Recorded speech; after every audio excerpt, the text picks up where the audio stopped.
It seems like we finally reached that moment where, because of the lack of trust and leadership, we're left with the question of who do we trust? Media is, in a way, the dissemination, like a campaign for the magicians, and it's one of their many arms. Truth is almost always in the opposite direction.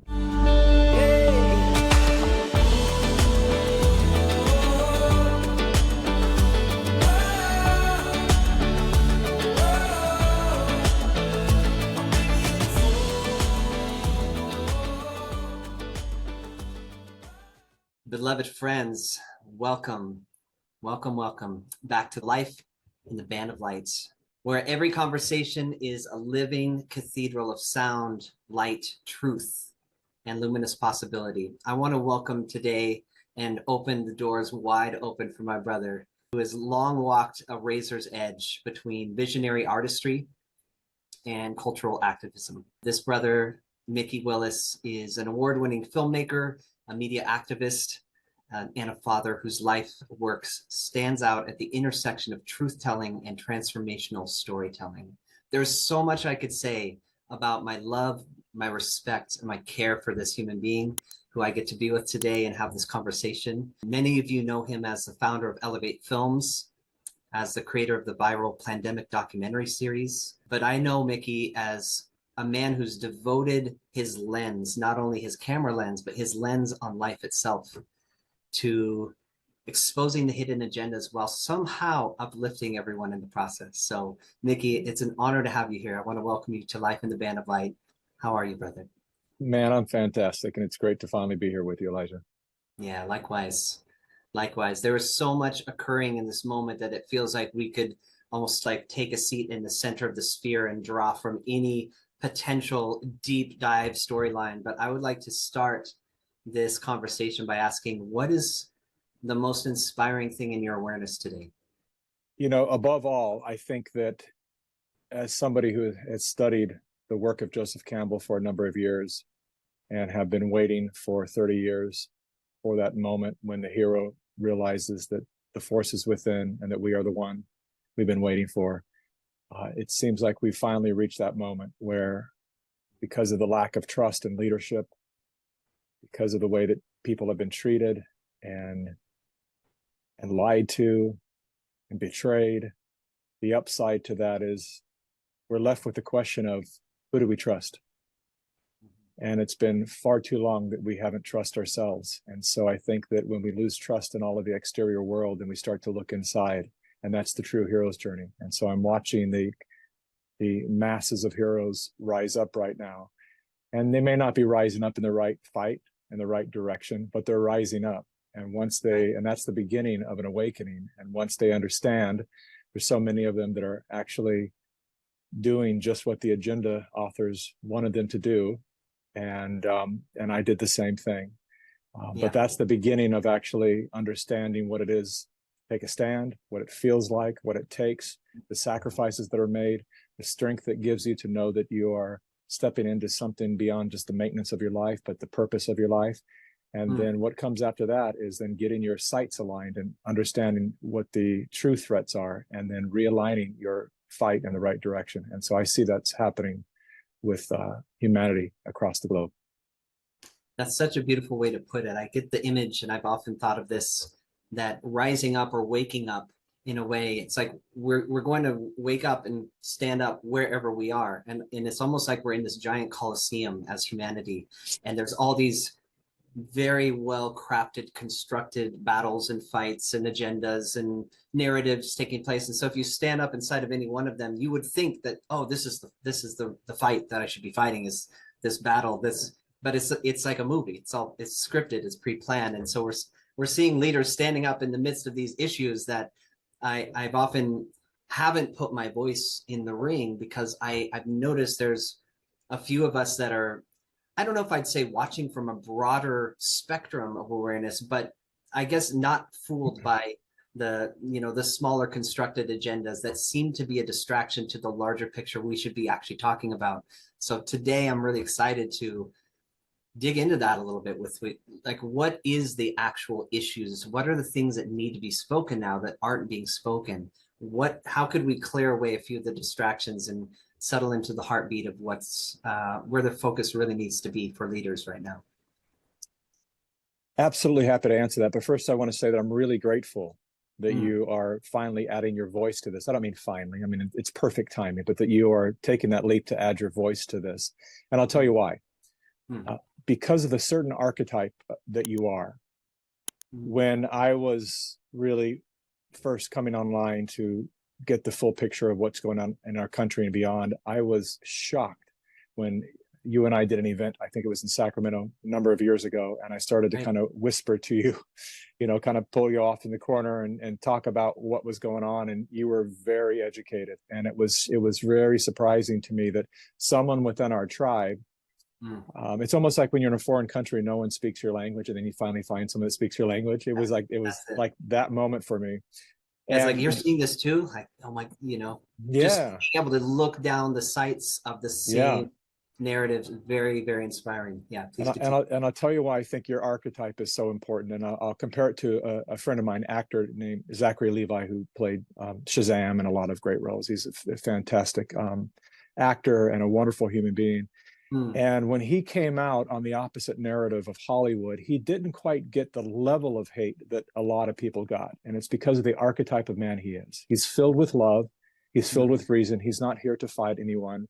And every time you listen to him, he makes sense and he has reasons for what he's doing. And so it was very hard for people to just assign him as a right winger or as a Nazi or whatever the normal labels are that they put on everyone. And they had a very similar difficulty with me when I brought Plandemic out, because of course they went through everything I've ever put out online, expecting to see some far right, you know, rhetoric, and all they saw was far left rhetoric, and me fighting for Standing Rock and minorities and women and people, you know, and so they didn't know what to do with me, and so the label they put on me was a grifter. And so you grifter, someone trying to make money off of a pandemic. What a horrible thing. Even though all of my movies have been 100% free since 2020. Isn't that amazing? It's really quite amazing.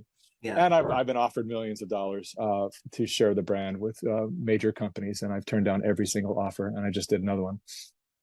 And so that said, that's why I'm really glad, because you have an ability. I think you're smart, you know, to have waited only because there was so much hysteria, really so much hysteria that it was very difficult to reach people. I only came out when I did because I knew that it would save lives, and I knew that what we were doing was honest and truthful. We did our homework, and today that was literally your note in the symphony. It was like, you know, the universe, God, source, whatever we want to call it. It's like it filled you with that note that was yours to sing at that exact moment. And I love that about you, brother, that there's a lion-hearted courage and fearlessness to, like, come what may. Okay, I don't know how this is going to land, but here it is, because it's like it has to be sung through you at that time. And I appreciate your reflection, because I literally didn't feel that there was anything I could truly add yet to the conversation, other than continuing to build infrastructure of compassion, gentleness, empathy, connection points between, you know, other leaders in the tribe, and just kind of silently doing my part. But I appreciate how out there you've been with your voice, and you have certainly inspired me even to start this podcast. So please continue. I just wanted to say you inspire me, brother. I love you so much. Oh, I appreciate that, Elijah. You know, the feeling is mutual. Yeah. Well, it was my coming out in 2020 was a long awaited coming out, because I had a brother that was killed by a medicine that was prescribed by Anthony Fauci in the 80s and 90s, AZT for AIDS patients, and it killed. My uncle as well. Yeah, that's right. And hundreds of thousands of innocent men were killed, and women, by that. And then, you know, 34 days later, my mom, who was a cancer survivor, the grief of putting her son on this medicine and being told by several people that the medicine is what was killing people, but she was told to follow the science and to listen to America's #1 doctor. Same narrative. And same exact narrative. And so when I saw him resurface in 2020, I was ready. And I was always looking for, I was actually shocked, because I figured he was in prison or long gone, hiding someplace after what he did in the 80s and 90s. It was shocking to me that he was still at the helm of the, pandemic response across the world. He was the main guy that everyone was taking advice from. So and to have the audacity to run the same script again as if no one noticed it 20, 30 years earlier. It's so profound to me. All the scripts are repeating. I mean, how long have we been saying Iran's building a nuclear war? And it's the same thing is happening right now. And so, we have to take a look at that, no matter what side you're on or who you care about. But that's the thing, is they get people so enraged inside and set up with these landmines that you can't even approach them without getting blown up. Because if you say something as obvious as what I just said, there are people that will be mad at that. Simply saying, I don't want war. Like what? Like that's suddenly a controversial thing to say. I don't want war no matter what, unless we're attacked and America is defending itself. I can't think of one more within my lifetime that I look at and say that was actually really good that we did that. Yeah, it's not, not one. And so the damage that's done, and that's ultimately what I see people waking up from it. And I think that this whole recent situation with Iran and Israel is waking a lot of people up. They're remembering, they're going, wait a minute. It's the same guy. Netanyahu said weapons of mass destruction. We all got folded into that, multi-year war that cost billions of dollars and millions of lives. And did it make us safer and better? And is there another way that we can respond to this? And it's amazing to me that they have brainwashed so many people to the degree that even saying something as common sense as that, I mean, well, geez, I guess I shouldn't be surprised, when we can't define what a woman is. That's right. Yeah, that's veered far from common sense these days, haven't we?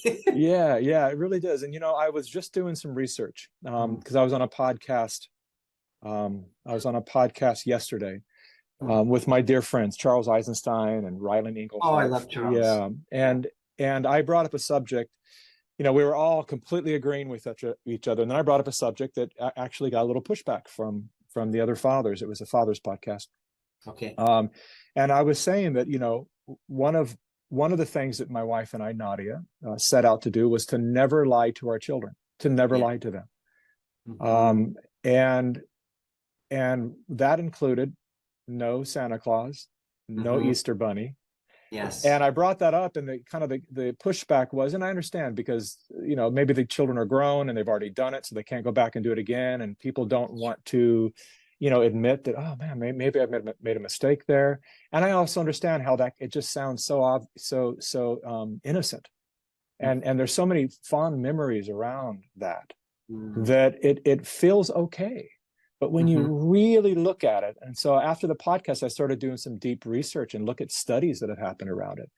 And so there's a whole study around around the dangers of conspiring to tell a child in their formative years a story that is not possible. That a fat guy on a sleigh is flying across the world fueled by reindeer and is going to go to every house in one night. Like the logics of that, there's some studies that actually show that it can cause a breakdown in critical thinking in the formative years, because the kids have to suddenly make it make sense. At the same time, they're looking at their environment and going, I can't fly. I've jumped off the couch and I got hurt. I'm starting to understand this thing called gravity and the physical reality. But on the other hand, I got all these people I love and trust telling me that that's possible. That's weird. And so, I stand by that. As innocent as it is, we decided not to tell my boys that. And we also never once, from a very young age, I showed them magic tricks and they got baffled. And then I went right to YouTube to show them exactly how it's done. Yes. And they got bring them into the trick of it, because the thing is, what you're sharing about Santa Claus, it's like building this architecture in a young, impressionable mind. By the way, we're absolutely doing the same thing. Cassidy, my wife, and I we were on the same page from day one. Like, we're not going to lie to our children. But it's interesting to hear you describe it, and I so respect you and Nadia for doing this all these years, because it's against the grain. It's become so, well, it's just okay because it's fun. But actually, what's not fun is the thing that you're kind of like pointing a shining a little flashlight there. I'd like to open that up and actually look at what kind of psychological reality building damage does that do to young minds and individuals who learn not only can I not trust you as my parents, because I've been built up on a lie, that when that bubble is popped, that's a pretty shocking psychological moment for young people. And what does that do for the rest of your lives? It teaches you that it's okay to lie, teaches you this world is kind of built on lies. So you just kind of get complacent and maybe numb to that, rather than what I see in your children, absolute discernment. These, I mean, I'm preaching the choir because you're with them every day, but what I see when I look into your family is like, these young men are looking at the world and they are seeing what's going on because you've brought them in to the studio. Man, you brought them behind the scenes of reality, and that's it, man. I mean, that's what's called a better world. It's amazing because we taught them from a very early age. They've never really watched TV, but when we have, at a very early age, I would stop and show them why they don't watch TV. I would say, this is programming right here, guys. I want to show you, you guys can't identify it yet, but this is why this family is acting this way. This is why they treat the father like a buffoon. He does, his word doesn't matter. Just shut up, dad. You know, he's the idiot of the family. This is why they do it. There's a bigger picture to this. And it was so amazing because then my boys are 4 and 5 years old, and, you know, we'd have movie night or something like that. And, you know, my oldest son Azai would start, I'm sorry. And he'd grab the remote and he'd go, Dad, right there. And he'd start pointing stuff out. And I'm like, that's amazing. It doesn't ruin the experience, nor did teaching them that all magic is a trick. Did it ruin their experience? Zai became an incredible magician. He did this for about 2 years, and he was so gifted. And then he just lost interest. But they're still baffled by the illusion. They're still very impressed, understanding how the card tricks work and how the girl is sawed in half and all that. They watch, they know what to look for. But it's something that I now teach adults. You know, I tell adults often when I'm speaking around the country, I'll say, you have to learn how to watch the trick hand. And in terms of the media is a magician, black magic. And the media will say, look at this, terror attack, blah, blah, blah, look over here. And the trick hand is going, whoop. You know, like just recently, there were 109 kids saved in Texas from sex trafficking. And no one heard about it. No headlines anywhere about that. Everyone's focused on the big illusion that's going on. And so when you understand that, and kind of back on to, you know, what we mentioned a moment ago about the people protesting and perhaps not always protesting the cause they should be protesting, which I did for a number of years. And there's a term for that, and it's a harsh term, but I was one of them. Useful idiot is what they always called them back from the communist era, you know, which was, these are people we need them. We need these useful idiots out here because it's the masses of the numbers that give us the appearance of support and allow us to do what we want to do on a broader scope. And the one thing that I want to tell the protesters, because it took me years to learn this, is whatever the mainstream media channels are focused on, it's almost always, the truth is almost always in the opposite direction. And so truth has never been easier to find than it is today. If MSNBC and CNN and Fox and everybody is saying one thing, then you can almost guarantee the truth is in the opposite direction. So it's easier to find than it's ever has been. And so when they're out there promoting and get down here and it's peaceful protest or whatever, they want you there for some reason. Why? What's really going on, and what's going on behind the scenes, and how are they using you as a useful idiot to create, you know, dominate all of the news channels, to dominate the airways, while they do what? And how they use it to justify what? More surveillance, new laws. And I'm old enough to remember and to feel the closing of the laws on us. You know, every time, you know, so 9/11 happens, and one dummy in some airport tries to put a bomb in a shoe, and we still take off our shoes today. Those rights never come back. And so they use little moments like that, and who knows, he may have been a plant. They That's do it. these things. Go through They there. often are. You'll get Yeah. busted. We'll make sure you get out. But now we can establish these new laws. Now you have to take off your shoes, and they get everyone used to being totally controlled and being strip searched just to get on an airplane. And it makes And then everyone within a feel few safe. years, everyone forgets that that Yeah. wasn't a thing because it's like, well, this is just life now, and we'll just shuffle into the line and let Yeah. say touch our balls, and I guess that's what we do now. That's But what we do. Yeah. actually, that wasn't even a thing a few years earlier. So, but That's right. it's amazing how quickly we forget in the, let's just say, in And the zombie state that everyone's in. and that is the game of the reduction of our liberties, is to keep getting us scared just enough that we'll go, hey, I'll go ahead and comply with that. That's actually a good thing. Let's do that. You know, you can tell me I have to wear a mask now. Okay, first time we've ever had to deal with you telling me what kind of attire I can wear. First time I've dealt with, oh, I can't stand close to this person. Oh, I can't leave my house. Oh, I can't. Entire behavioral All of these things. Yeah. Yeah. And then laws get shifted around them. We get used to them. They become normalized. And next thing you know, we're communist China. Well, the thing is, like you said, it's almost like they've entrained through. I love how you said that, you know, you brought out magic and that media is the magician. And I would maybe even go a little further to say media is in a way the a dissemination, like a campaign for the magicians, and it's one of their many arms. It's not even just look, don't watch what the right arm's doing so you don't see what the left arm doing. It's like tentacles of different levels of, at any given moment, there's 4 to 10 to 12 to 40 agendas in play. This one's working up. We've got our AI data that not so many people are paying attention to this one. So go ahead and launch this one today. And it's just this constant moving, almost like a, you know, a chaotic orchestra of distraction, of intention to deceive. And like you said, magic. It's look over here so you don't see what's over here. And it's so multifaceted now. And it's gotten to a point where one of the areas I don't see a lot of people, even the truthers and people with big voices right now on the planet,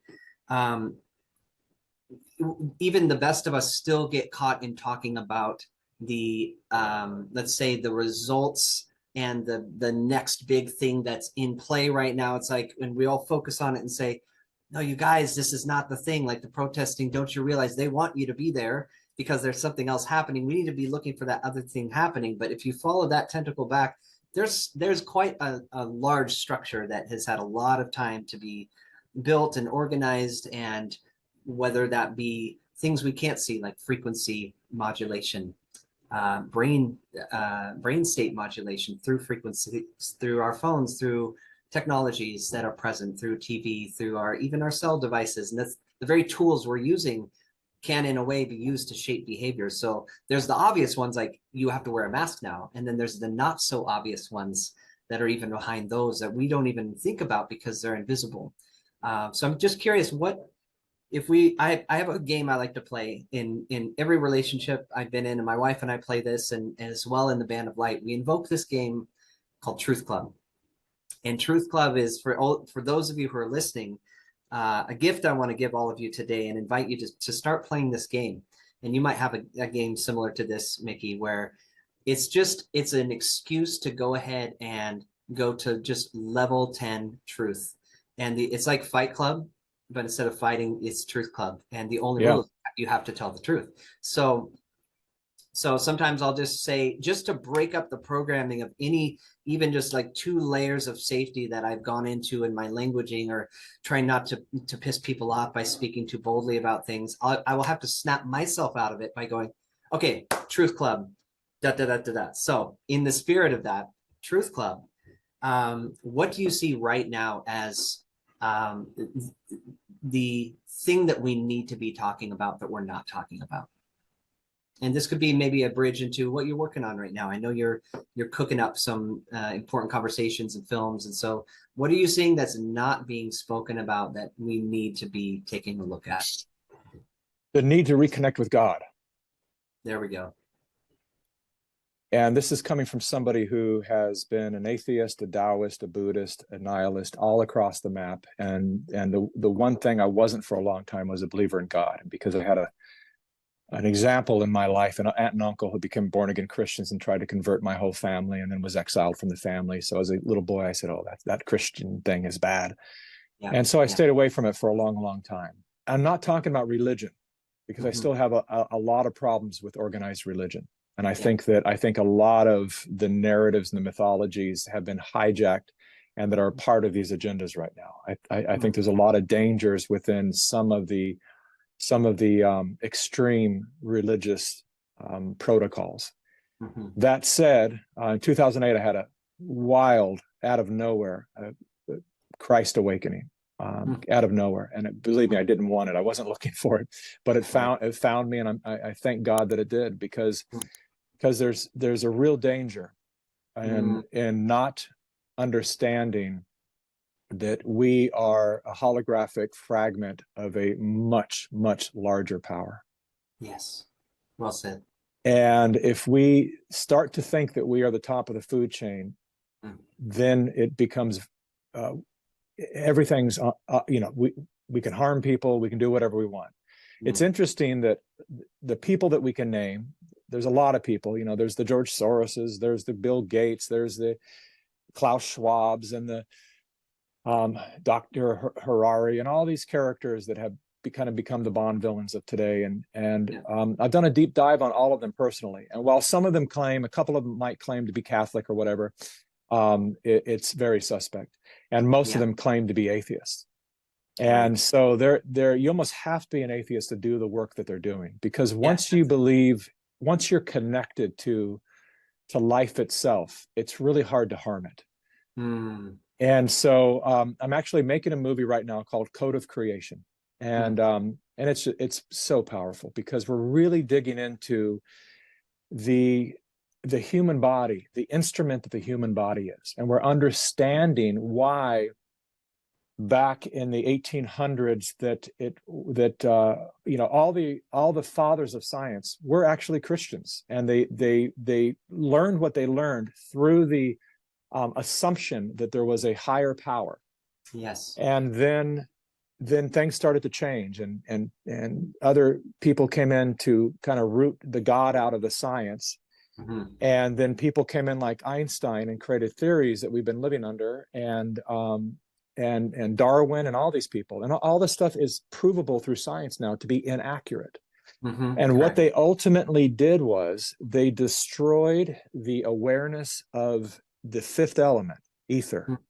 And when you understand, talking my language. Let's go. When you understand, and you call it the band of light for good reason, you understand that there's bands of light in your DNA. You understand that the human body is water and light. Yes. And so the ether, which is the conduit from the human physical body to the infinite. And when I look at all these agendas that are happening, and people say, well, who ask me all the time, who are they, and really what do they want? I said, it just depends on what level you want me to answer that question on. Right. Because on some level, on the pharma level, it's profit. On a political level, it's control. But you want to go deeper than that? It goes much deeper than that. And at the core of it, what's really happening to us is a destruction of the conduit between us and God. That's what's happening. That's correct. Yes. The man who created Waldorf education, Rudolf Steiner, said 100 years ago that there will come a day when greedy doctors will be entrusted the task of creating a vaccine that will be administered as early as birth, and its sole purpose will be to eliminate the human soul. That's right. To disconnect humans from their own soul. That's exactly right. Have the Walking Dead in a way. And the Native Americans spoke of the very same thing in their prophecies too. There would come a time, my Cherokee ancestors, I read so deep into that and found the same things that Steiner is talking about in Native prophecies, and it all has to do with this time that we're actually walking into now. Don't mean to interrupt, but please. No, please. It's your show, man. And so that is the goal. And so the vaccines were a big part of that. There a lot of proof in there that there's technology in there that does actually could really affect that conduit to us and the divine. Yes. And then beyond, from a chemical level, there's also cognitive and emotional ways to do that. And I'll speak through the lens of will. So the lens of will. So we have the power to live or die. We choose this life. And I witnessed this when my mom died. I was interested in it before because I'd always heard stories, and I had friends that had, their grandmother died, and 2 weeks later, they'd been together for 60 years. The grandfather died. It's like, what a coincidence. No, it's not a coincidence. He lost his will to live, and he chose to go with her. That's it. My mom did the same thing. She was a cancer survivor for almost 2 decades. And then the moment that my brother died, she allowed the cancer to take her life in 34 days. Wow. And she lost the will to live because of the shame that she was feeling for making the choices she made, that she didn't then realize it actually killed her son. And she was told that that's what would happen. And so that will to live is everything. And so when you look at a couple of generations now so terrified by the climate narrative that they're vowing to not have children, they're having mastectomies and tying their tubes and doing, and some of the stuff's irreversible because they feel that, well, if the world's going to end, and I need to check in with AOC to see what the date is at this point. She said 9 years, about 7 years ago. Yeah, we're getting there. It's any moment now. Yeah, could be today. Yeah, exactly. But they've been saying this for decades, right? I mean, the world is about to end. The world is about to end. And so when you have a truly terrorized generation that is, first of all, confused what sex they are. Yeah. And so there's no traditional family to be had because they're, that ideology's in their head. They're not close to their families anymore because they've been told that their families, that their mother and father are fascist or the problem. They don't love their country at all anymore, although they can't name one that's better. Yep. When you take all these things, then you have to ask these young people, what's keeping you alive? Well, I think the general primal intrinsic calling is to be alive. That's why you see people in really bad shape on Skid Row. And I used to ask myself, like, what keeps that person alive? Like, what a horrible existence. What a horrible existence, what they have to do every single day just to get a fix, and it's dangerous, and they're sleeping in the cold and the hot. And it shows that command to live. It's a deep rooted. Thank God it's stronger than anything, because even when life is as bad as it is, there's still an impulse to survive. But when you lose the will to procreate, to be a creative entity on this planet, to participate with the impulse of creating life itself, which is our purpose, then there's nothing there to fight for. You might have the impulse to stay alive, but you still, the love for the country and family is what brought most men to the front line to defend their countries. A love for our children is what brings mama bears to the front line. If the children's detached and they're not talking anymore, and COVID's divided everyone because the parents are vaccinated and the kids aren't, and and everyone can be divided, and that bond is gone, then we start losing our soul. We start losing our will to live. And it's like, okay, at this point, whatever. And now it's survival. Now we kind of default to a tribal instinct, which is, there's a reason that we are prone to bond by agreement, because, at the dawning of man, the cradle of civilization, and when we were, primitive, it was a death sentence to be cast out of your tribe. You got a couple of days. That's right. Yeah. You're going to get killed by an opposing tribe, or the wildlife is going to get you. You don't have the power in numbers. You're dead. And so you had to remain a member of your tribe. And so I see my former political party, the Democrats, I see them behaving that way. I see them going, whatever it takes, I'll check every box. I'm sure in the privacy of their homes, they're going, God, this doesn't make sense, honey. Like, right. I know what a woman is, and I don't want I don't want our daughter boxing a biological boy, but I can't say that out loud. So out loud, what we say is this, and we make an agreement. And in the same conversation as that Santa Claus story, what does that do to their cognitive ability when they're having to stuff down all their logic and critical thinking? And that's why we have this uptick, this serious uptick in mental illness right now, where we have a bunch of people who believe strongly, and they'll die for it, they believe in something. And when you ask them why, they don't know. Or they hate Mhm. someone. And when you ask them why, they have some surface conversations. Well, he's a racist. She's a this. And it's like, can you give me an example where that person is that? Right. There's like some No. installed talking points, but it's Yeah. almost like it's almost like an app. It's like it got Yeah. Yeah. installed and they Yeah. all they have is what the app gives them. But Yeah. when you really try to dig into, yeah, but how did you come to that conclusion? Or is there anything, tell me more about that? And it goes into cognitive dissonance mode where you see the eyes get wide and Yeah. it's ad hominem attacks at that point because there's nothing left. Right? That's right. The cycle, the pattern is then there's some, name calling, and Yeah. then they walk away. I That's watch a lot of, person on the street interviews, interviewing Mhm. people at, I do too, yeah. I watch a lot of those, and it's always the same pattern where it's like, okay, yeah, I'll answer some questions. As soon as you're asking me questions that I'm not supposed to answer, who are you? And Right. where are you from? And what are you doing? And then it's like, hey, come help me, everybody, and let's get this fascist out of here. Right. No, I'm not a fascist. I'm curious, Yeah. and then ultimately they just go, yeah, I see what this is, and they walk away because they know that if they answer the question or if they even think about the question, it's going to cause them suffering because they're going to go, I know this guy's right. I know the answer to this, but I can't say it because I lose my tribe and then I become in danger. Do you remember that quote? I think it was John D. Rockefeller that said something to the effect of, we don't need a generation of thinkers. What we need is a generation of workers that will kind of do whatever we say. I'm obviously paraphrasing, but it strikes me what you're speaking to.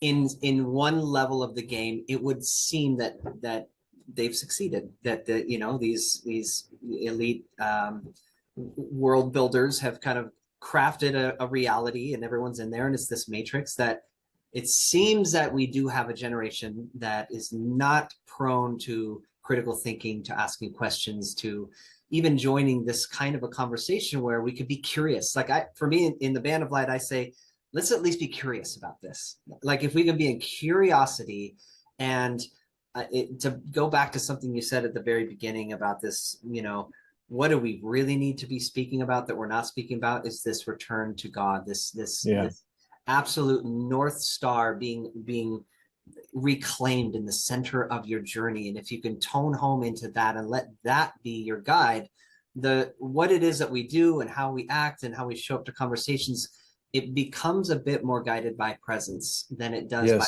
apps that got installed by the collective situation or the media.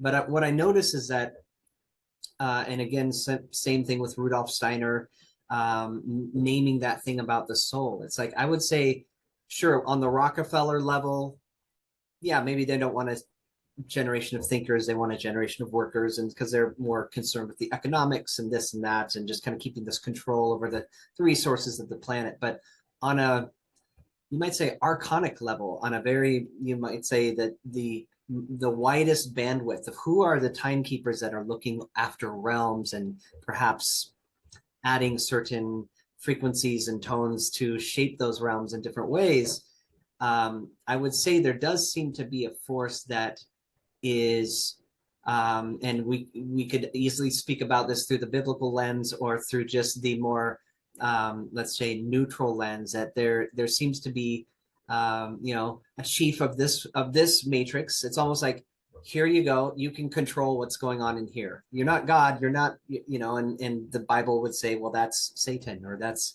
this a force that is responsible to keep this realm, and there's certain rules in that realm. And it seems like the people who are doing really bad things get really famous, and then the people who are trying to do really good things don't get any support at all. And then it seems like there's these interesting inversions to everything, like you're naming. You look at what's being broadcast through the system, and it's usually the opposite that's true. And so what kinds of entities or consciousness are born from and exist in inversion? That's the upside down. That's the opposite of the truth. That's the anti of the Christ, right? So I'm only naming that and calling that out to bear witness to, just like a checkerboard, there's black and white, right? There's duality, and we're all navigating our best through this journey of duality. And so this is, in a way, the reason I too have kept a distance from organized religion, but stay very close to the Christ light, is that in the book, if you read it through, is obviously a book of good and evil, and there are beings in there and gods in there that they're praying to, that at any given time, are they praying to that god, or are they praying to this inverted god? Because they're both in there. And if you take time to really unpack and read through that book, it does seem like it's a kind of a manual or a playbook of what the elites are actually very much trying to play out in real time. I don't know so much that we need to get into trying to describe the indescribable, but it is interesting to me with some of these things that you brought up around truth and around our ability to even raise children to become critical thinkers and see behind the veil. I think if we were to raise our children in a way where they value their connection to source, their integrity and authenticity, and their devotion to truth, then we may very well raise a generation of children who are not, let's say, plugged into this duality matrix and are able to be even taken over by the programs that get put into it, because we're kind of just seeing it like, oh, Dad, it seems like they're doing that thing again where they're playing out a false flag, and what else is happening, I wonder. And it's like, that's the conversation I pray we get to start having as a community, because it seems like we're just doing like almost a spiritual cleanup after every event. Here it goes again. There's another protest or another bomb or another something and another story and another war. And so a lot of us have been on like cleanup crew where, okay, guys, we're really doing this again. Like, how can we get through this with as much grace and compassion and get back to keep our eyes on the prize and not get distracted? So as a father, as an artist, as just a noble-hearted lion of a man that I see you as, my brother, how do we, as a tribe, start to cultivate the behaviors, the emotional intelligence, and just the rhythms in our day that can start to, step by step, kind of de-escalate our programming and get more into this kind of authenticity, curiosity, and openness to conversations that could lead us towards liberation? How do we do that? Well, first of all, we need to change the direction. Mm-hmm. And I'll tell you what I mean by that. We're trying to fix everything out there. Yeah. And real change happens from the inside out, not from the outside in. Mm-hmm. And we've adapted this pattern of thinking that once we fix all the stuff out here in our life and earn a little bit more money and whatever it might be, lose a little weight, whatever, then everything's going to be fine. Yeah. But it's the inner work, and the inner work is not always fun. And there's a lot of people, I'll just speak to the men out there. I understand why a lot of men steer clear of the inner work. It's not fun. And it hurts, and it confronts you with all the stuff you're hiding from. And it's much easier to carry your facade around. It is and it isn't. There's an expiration date on easy. Easy in the short term, harder in the long term. Well, you said a minute ago something, that I'd like to respond to, which is we see some bad people that become apparently very successful. But what good is life if you don't finish well? Yes. So take somebody like Harvey Weinstein. Now I know from, having spent over 20 some odd years in Hollywood, he was the king of Hollywood. Miramax Pictures was the goal for every independent artist to try to get a film distributed by Miramax. He was the guy. And, and now he sits in prison. And so what good is your life if 70 years you're crushing it, and then the last 30 years, 20 years of your life, you're rotting in a prison cell? Right. And so finishing well is very important. And so there's the old fable of the devil in the crossroads. You can meet the devil in the crossroads, and you can sell your soul, and you can get a record deal, and you can become P. Diddy. There's another story for you. That's it. Or you can do what you do.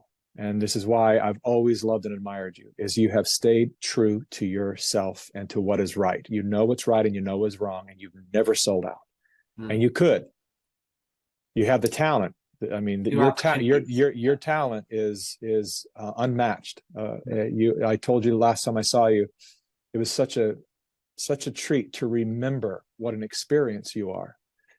live. And I said, it's shamanic. And it really is, because I watch people around, and it's not just music, it's an experience.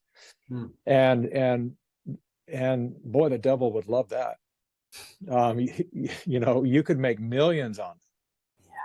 Yeah, and you've resisted that. And there's a payoff of that. It's very, very important. And so that staying true to yourself, understanding. But again, if you don't have God in your life, you don't even know what true is. You don't even know what right or wrong is. It's just reaching your goal.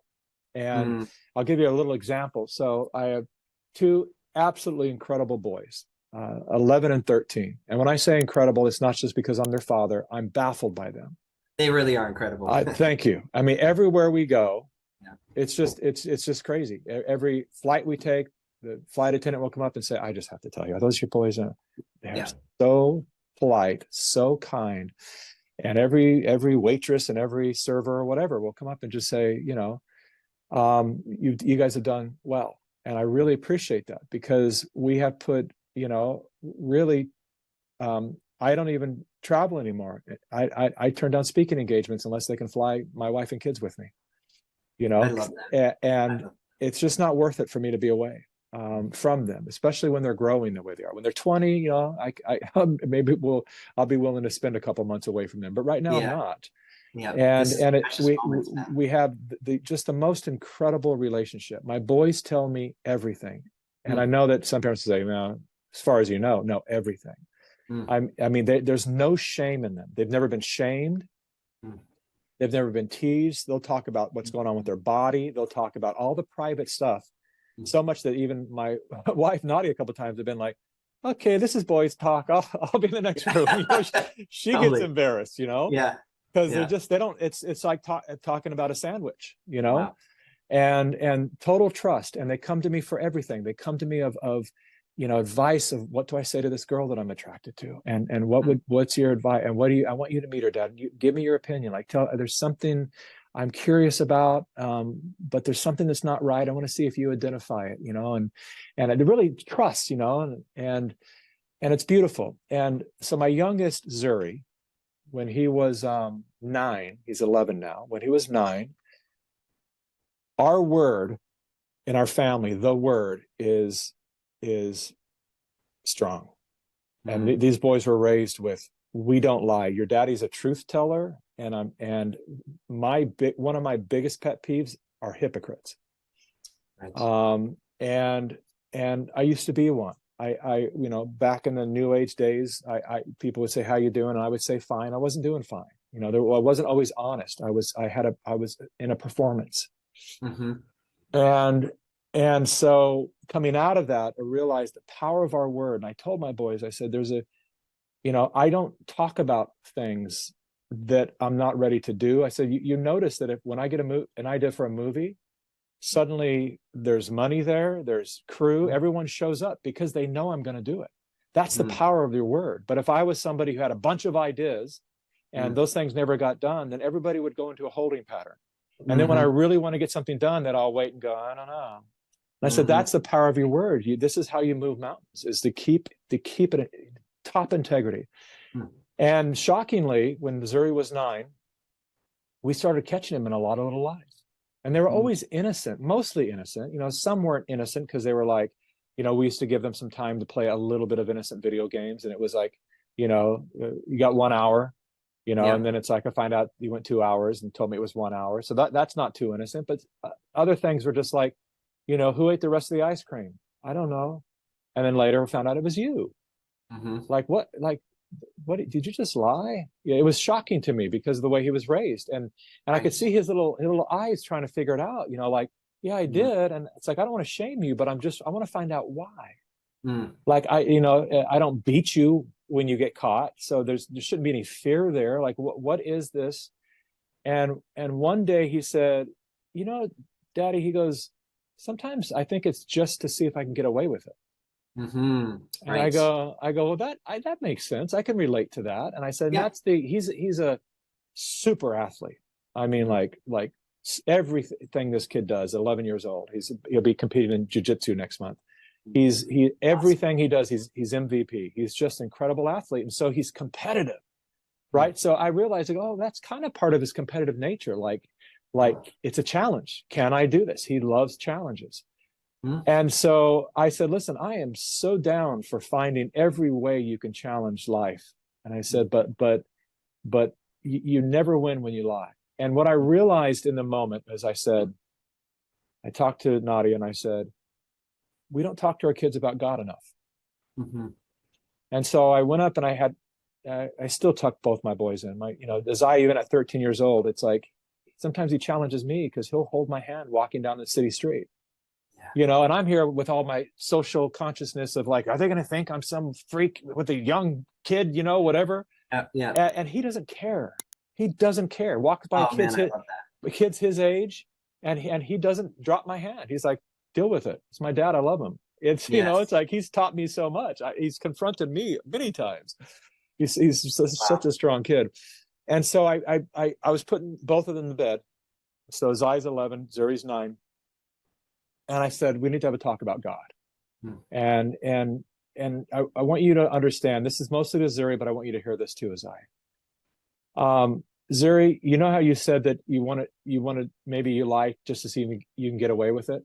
And I said, here's the answer. You can. People are actually pretty easy to fool. I'm not that easy to fool, but it's very possible, and you've done it. And so people are easy to fool. But you're missing a really big part of this story, bud. You never fool God. God's inside you. God knows what you're thinking. God knows your intention, and God is listening at all times. And so you actually never get away with it. And I told them a story that was very personal to me because I've been married once before, and my challenge before, because I was raised without a father, and I was told that my father was a womanizer my whole life, just a womanizer. And so that was haunting me. And I'd always heard that, like father, like son. I guess that's in my genes. I now know it has nothing to do with me. And my dad just recently told my boys, your dad has broken all cycles and has changed the direction of our lineage. And it's simply because I just didn't play the game. I realized, no, I'm me. I'm not my dad. And I don't have to repeat his mistakes. And so I told him the story. I said, so my first wife, I said I wasn't loyal to her. We got into a big fight, and I thought we were breaking up, and I went out and I had an affair. And then we got back together. And then I had to tell her. And I said, I could never shake that. I at that point, when we'd have peak moments where she's looking into my eyes and telling me she loves me, there was always that thought, that shame inside me of what I did. And one day her mom, there's Filipino Spanish, and she said, oh, mijo, you're the most amazing man I've ever met. What a beautiful thing to hear from a mother-in-law. And what did I say inside my head? If you only knew. Wow. And that echoed in my head, and I realized what a beautiful gesture, and I can't even receive it. And if I can't receive it, what's that doing to my ability to give it? Right. And I shared that with my boys, and I said, so you never fool God. I said, you guys have heard of this thing called karma, right? I said, let me tell you what I believe it is. It's not a magical force out there. Karma is a self-correction. Karma is you knowing that you have crossed your own boundaries out of right into wrong. And you will punish yourself. You will sabotage your own life. If you stole $20, you will lose 40.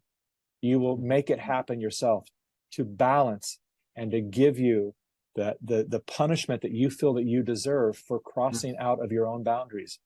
And so that's the cost, Suri, of lying. So can you get away with it? Absolutely, person to person, but you'll never get away with it inside yourself.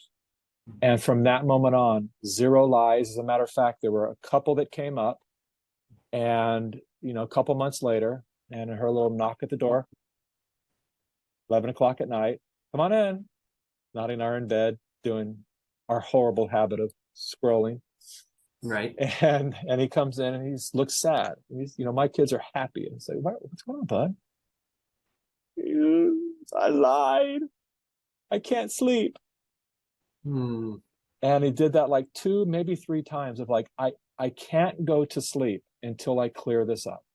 Wow. And these 2 or 3 lies were super simple. Like we had to smile because they were so nothing, Yeah. you know, but But they were huge still for him because he had huge learned for the lesson. him. Yeah. And that's the power. And that's also why there's been such a concerted effort to destroy God, Mm. which is the same. It's the war against nature. There's a war against our nature. There's there's a war. Our bodies are designed so brilliantly, so resilient. All the food and medicine grows right from the ground. It's often in primary color so we can identify it, often in the shape of the exact body part that it's meant for. Right. And yet we feel that we need to go out to these synthetic medicines and fake food and processed stuff. And it's all to keep us dependent. That's Mm. what it's really about. There's so much that you've shared here that I just want to acknowledge and appreciate. But rather than taking time to go back through all the layers, I just want to say you're such a beautiful man. I love you so much, and the way that you model for others through your personal journey, I know has been kind of a theme in even your films, and even just the way you've given the world glimpses of your journey as a father. And I just feel honored and blessed to have been your brother all these years and get, just gotten to witness the growth as we see each other across, sometimes just like across the field of life. We're like, hey, I see you over there. We'll work on something one day, or we'll get back together one day. And it's so cool because as the years have gone by, I have witnessed you in a way like just refining and polishing your strength, your heart, your this noble quality that you're speaking from such a relaxed place now. And it's so inspiring. And I feel for so many out there, what can be daunting is to feel like Zuri, in that moment, like, well, I just lied, and oh my God, I'm being eaten up alive by something that doesn't feel good, that I know is wrong, but I don't know how to get on a track. And not that many people have a solid, strong father figure, or even just a solid, clear, impeccable friend to be able to come to and talk through these things with. And I just want to, yeah, just acknowledge that for everyone out there. If you're feeling like you're lacking that or needing that, like, you're not alone. There are good men and good leaders and good women and good role models in this world. They're just not always what's in the headlines. They're not always what you're going to see when you scroll. And oftentimes their films are being canceled. But that being said, I just want to also name that you spoke some big powerful truths there about family and about the power of containment. I relate to a lot of what you shared in regards to your father, to our lineage. There's the blessings and the curses that kind of come from just maybe unconsciously adopting and playing out everything that's happened before us. There's a distillation process that I feel is our noble duty to do, to really make sure we're distilling down the gold from our ancestry while letting go of the rest, and make sure we're not just playing out the stories of our fathers. And for me, there's a lot of guilt, shame, weight, hardworking men in my lineage, that there's just like this weight that I felt it just got put on me. And I noticed that I'd be moving through the world, trying to gather communities together and do, just like lift everybody up. But inside, I would still not feel like I'm enough. And I feel like almost like I have to make up for some sins of my father's fathers in a way. And I think that essence, obviously there's a large cosmological version of that all of humanity has. But in the personal way, I appreciate you sharing, you moving through the journey to ultimately realize that you're not your father, that you actually have a responsibility to be this role model for your children. But you've taken it a step further, brother. You've really become a role model for, I think, men around the world, and women too. But just as a fellow brother and a friend of yours, you've been a great inspiration to live life so fully and open-hearted, and just kind of peel it back and go, here it is.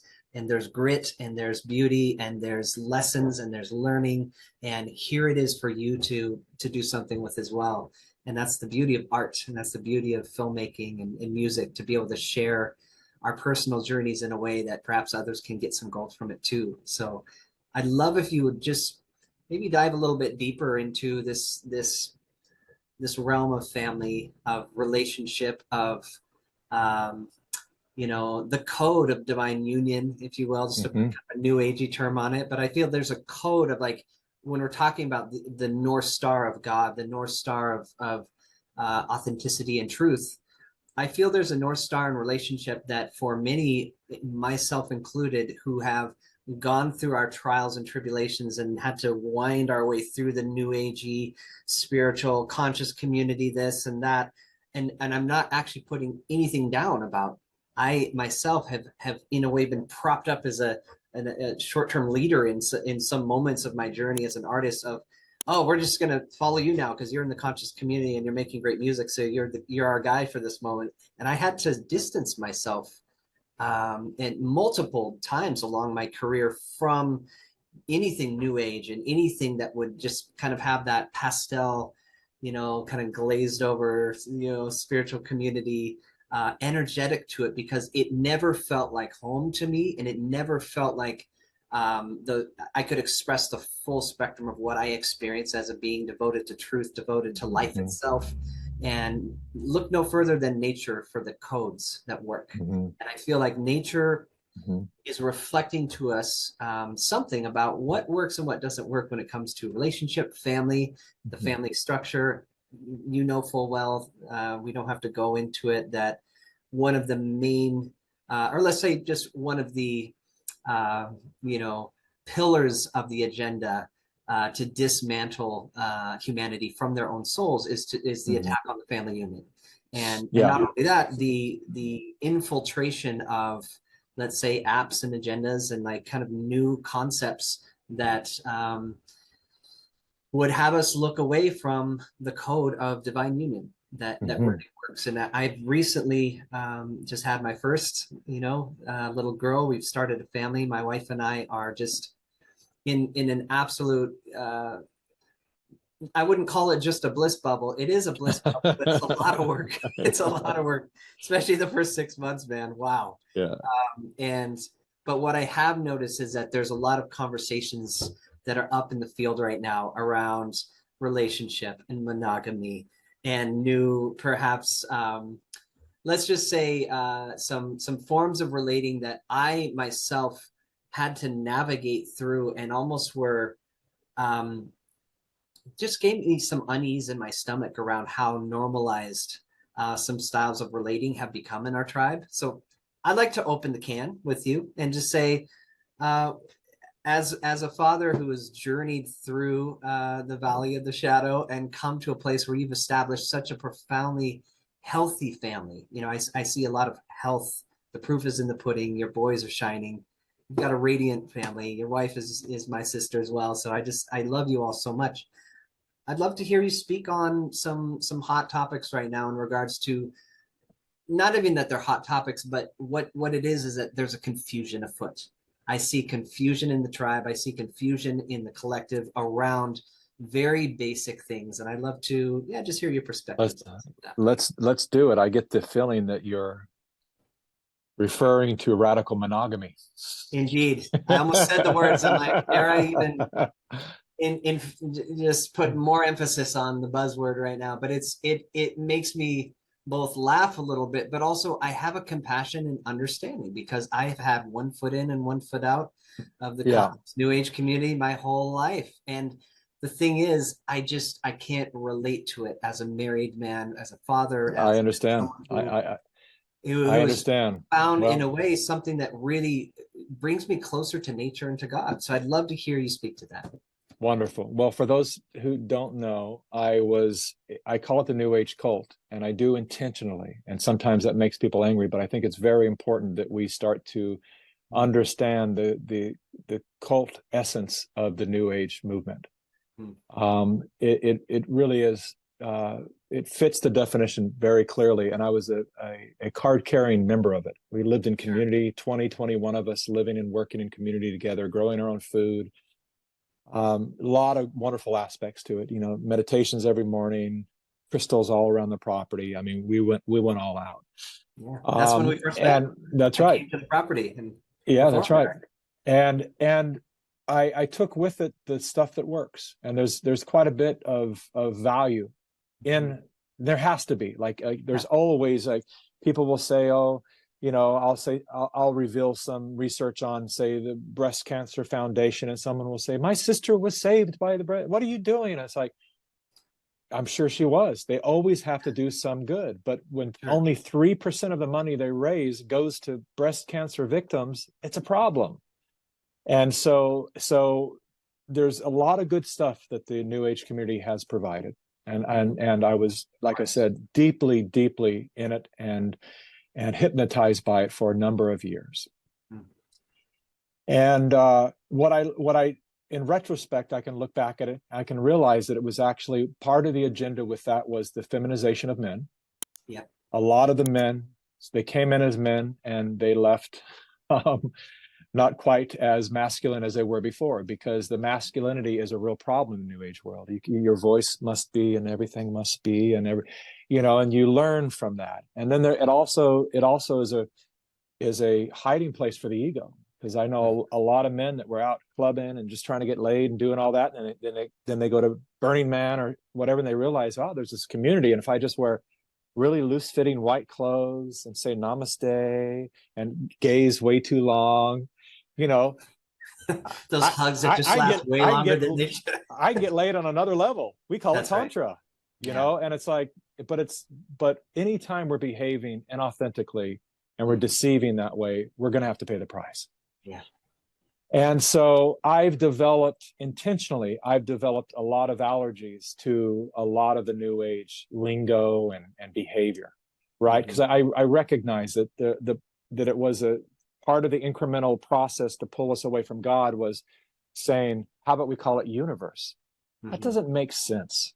You're talking about a physical space, the universe is your God now, right? It's like the church itself being your God. That's a building, and the universe is a universe. And so people are afraid to call it something. And I always say, find God by whatever name you choose. And I speak in mega churches sometimes, and the Christians get really mad at me. I say, look, I pray to Christ, but I'm not here to be so righteous to negate other people's experience. I just want them to find a higher power. And if that leads them to Christ, awesome. And if it leads them to Allah, as long as it's the good side of that religion, awesome. As long as they have a sense that they're in service to something greater than themselves. I mean, it's a stepping stone. And let's get us back at least with that kind of invitation. Many paths to one mountain, they say, right? Yes, exactly. And so, and then I also want to say, Aubrey Marcus is a very good friend of mine. And I love him. He's a good man. Yeah, he's a sweet guy who's really done a lot of good stuff in the world, and he's totally caught up in the New Age cult.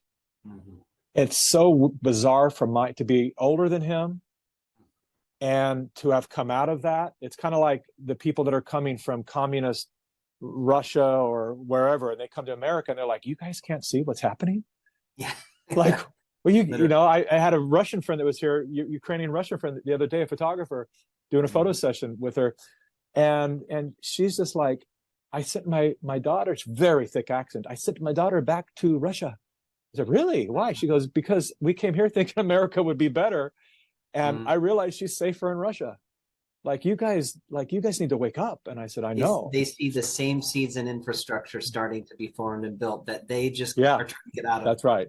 Yeah, it's profound. And so I did a 3.5-hour podcast with Aubrey, and even during the podcast, the younger me was much more confrontational.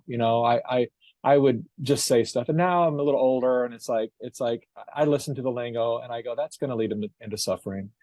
And that I did. I get it. I had that. I did too. And I wanted multiple girlfriends at one point and whatever. It's like, I get it. It's like, it's all, and I realized, oh, that's sex addiction. Let's just call it what it is. It's sex addiction, and you're a good looking, powerful guy with a lot of money.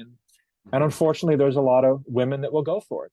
The reason I'm married to the woman I'm married to right now was when we got together 23 years ago, I said, I just come out of a marriage. and I got married at 23 years old, and I feel like I need to date and kind of spread my wings, because one thing I know for sure is I'm not going to be disloyal to you, but I feel an urge in my, to have the opportunity to be with other women. Can we have an open relationship? And she goes, nope. But in the sweetest way ever, she goes, but listen, I really want you to get that out of your system. And so please go. She wasn't angry. She goes, go do it. Just don't call me, because it's going to be tough on me if you're calling me during that time. But I want you to go as long as it takes. If it's 2 weeks, 2 years, whatever it is, I'll probably be here and available still for you, because I'm pretty clear. I actually think she said she will be. Because she said, she actually did. She said, and I'm not going anywhere. She said, I'm clear. I'm at a place in my life where you're the one for me, and you need to go get that shit out of your system. And when you can match me there, then I'll be ready to jump back into this with you. And I was like, I actually never had a woman stand for herself that way. I was 30 years in Hollywood, and it's just a different breed of women typically. And they're a lot of them are actresses and models, and they're used to having to put on a show to get the job or whatever. It's just a horrible industry in that way. And so they're used to giving men what they want. And I got used to getting what I wanted. And so it was really kind of like, whoa, like what, really? And my ego was insulted. But I was like, she's so amazing. Right. I can't, wow. Okay. And then I went on all these dates for 2 months, and we still laugh about it, because, it's the truth too. Because I went out, I was directing music videos, and I the most gorgeous models ever, and just be like, hey, come with me. It was that kind of a thing. And the whole time I'm out at dinner with them, I'm just like, I wonder where Nadia is. I wonder what she's doing right now. I wish I could call her. I'm just not even present with these people. And I was like, what am I doing? What am I trying to prove to myself? I found the one, and I'm looking for others. Like, what is going on here? And I had to come to terms with the fact that there was an old story that lived in me. And the story was being raised without a father, and the rest of my family, seeing me as a bastard child. And so I went out of my way to prove to them that I was worthy and I was good by becoming a really great athlete. And so I was collecting trophies, and my BMX and baseball, everything I did, I was kind of like Zuri. It's like I was really a great athlete. And they're on my mantle, and I was always waiting for that moment that everyone would come to me and say, we're so sorry, we see you now. But it never happened. Because you're really, really good. It all lived in my head, right? And so one day I got into an argument with my mom, punched a hole in the wall, and destroyed all my trophies. I was like 14 years old. And looking at my shattered trophies on the ground, it was kind of like looking at my own corpse. It was like I just killed myself. I was all tied up in this identity of collecting trophies. But it was such a wonderful thing that moment happened, because now I was like, I can't fix these. They're gone. They're shattered. I can't go ask for new trophies. So now my proof that I'm worthy is gone. And I transferred that over to women. And I didn't realize this until I got much older. And until I realized, wow, okay, now my new trophy is, can I score that? Right. And so, waking up from all of that, long, difficult process. But when I did, it changed everything for me, because that fight and that desire to have to go out I left a trail of tears too. There's a lot of, and it was always difficult for me, because I was raised by a mom, 2 sisters, and a gay brother. So I had a lot of feminine input. And the fact that I was hurting women, was kind of like, is this, my mom was dead. And I was like, am I honoring her right now with the way she raised me? Is this like, it just never meshed with me. I just always felt the guilt of that. And it was like, it's just, and it was kind of like, the thrill was just going away. And so I say all of that to set up this conversation that, when I look at my friend Aubrey, look, people have the right to live however they want to live. Absolutely. And if he was with 2 ladies, I know Vailana very well. And I don't know his girlfriend, but I know his wife very well. And she's an absolute angel. Gorgeous, physically gorgeous, and just sweetheart. So sweet. Bright light. very, very bright light. She comes from wounds.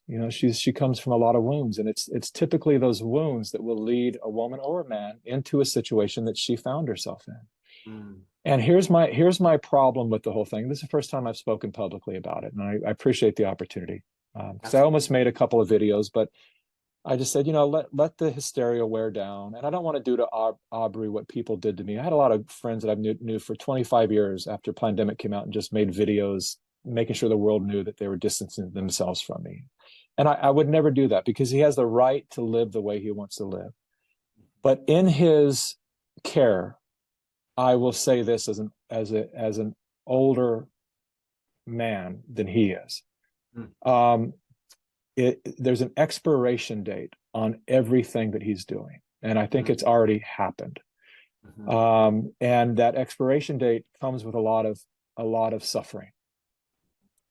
And if he was in a situation where he was with two very mature and healed women who wanted to have the experience of having two women with one man, that's their prerogative. It's not for me. But who am I to tell any other grown adult how they should be living? That's not my job. Yeah. And I would say, hey, look, not for me, but they seem to be okay with it. So do you. What really got me, and I think a lot of the world, was recognizing in Vailana that she was not okay with it. Seeing her suffer and try to make it okay, because she loves him. She loves him so much.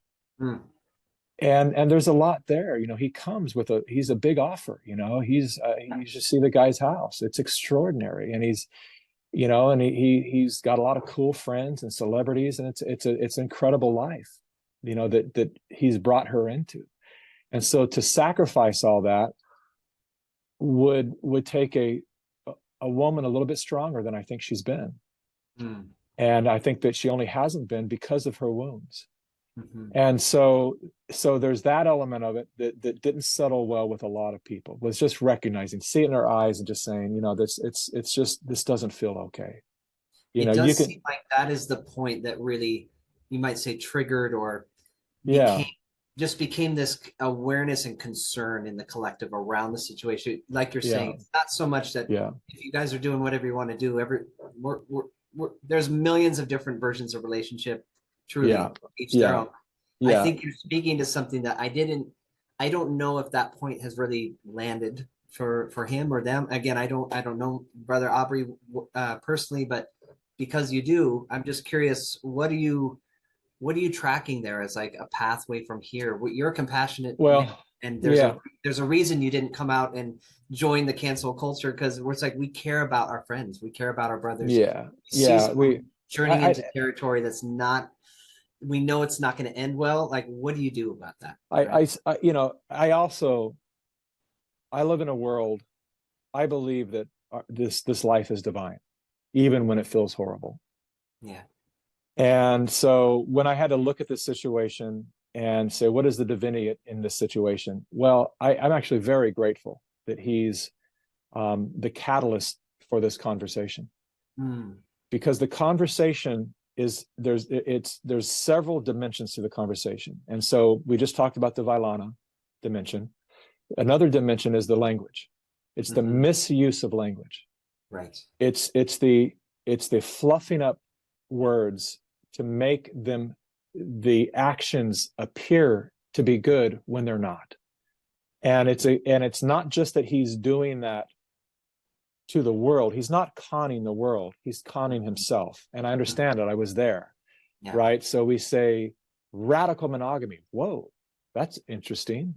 So, but that's what really triggered people, because they're like, well, you can't just throw a word in front of a word and make it mean something else. Monogamy means just change human language to fit and make yourself more comfortable with what you're. Right. And people are just, he hit the zeitgeist so hard, because people are also just coming out of this, the woke indoctrination, to realize how much the language has been misused. Pronouns and all this stuff that is like, you're not allowing me to call a woman a woman. And so And now you're saying radical monogamy. So I think a lot of the rage was not just about that, but it was about, we're tired of this.